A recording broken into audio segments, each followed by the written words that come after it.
During my elementary and high school years, I picked cotton. Morgan Watson grew up in Louisiana. We were out during the fall to pick cotton. We went during the summers to chop the cotton. Laws kept blacks and whites separated. There were white and colored, as they said, water fountains, separate restroom facilities. But that was the way of life, and you adapted to your environment. Blacks were only allowed to hold certain jobs. Morgan wanted to rise above all of that, and he was lucky.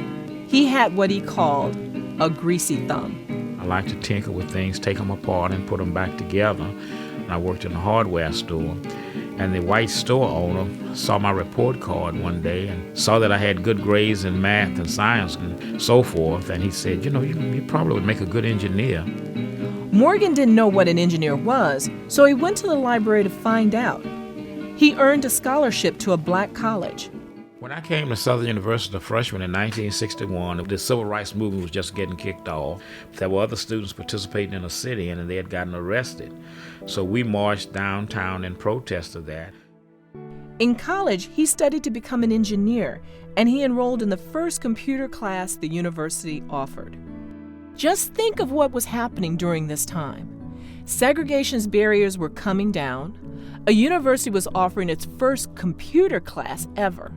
And the President of the United States was challenging the nation to attempt a feat few thought possible. I believe that this nation should commit itself to achieving the goal, before this decade is out, of landing a man on the moon and returning him safely to the earth.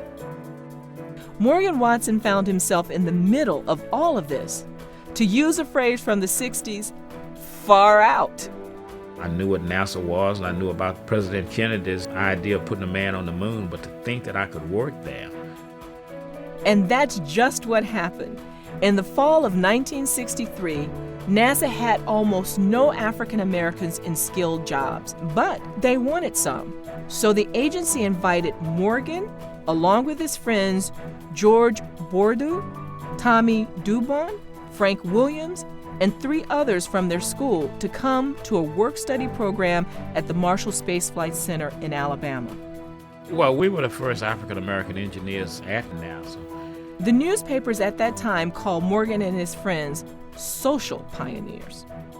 Worried that the white students in their program would think that they were not qualified because they attended a black school.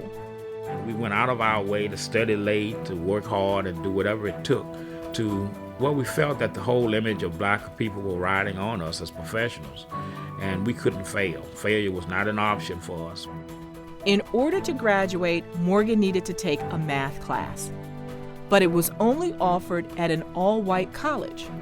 The governor of Alabama, George Wallace, wanted to keep the universities segregated.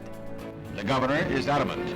He made a campaign promise to stand in the doorway himself to prevent the integration of the last all-white state university.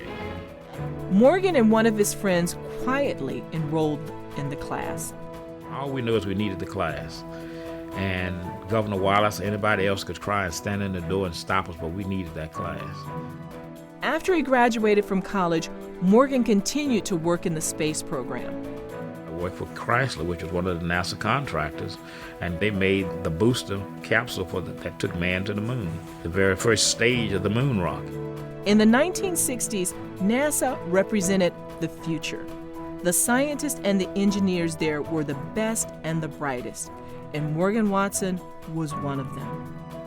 The space program certainly helped change the South by showing that there were black professionals who could do that. You proved the fact that people were available that could do it. It helped to break the walls down.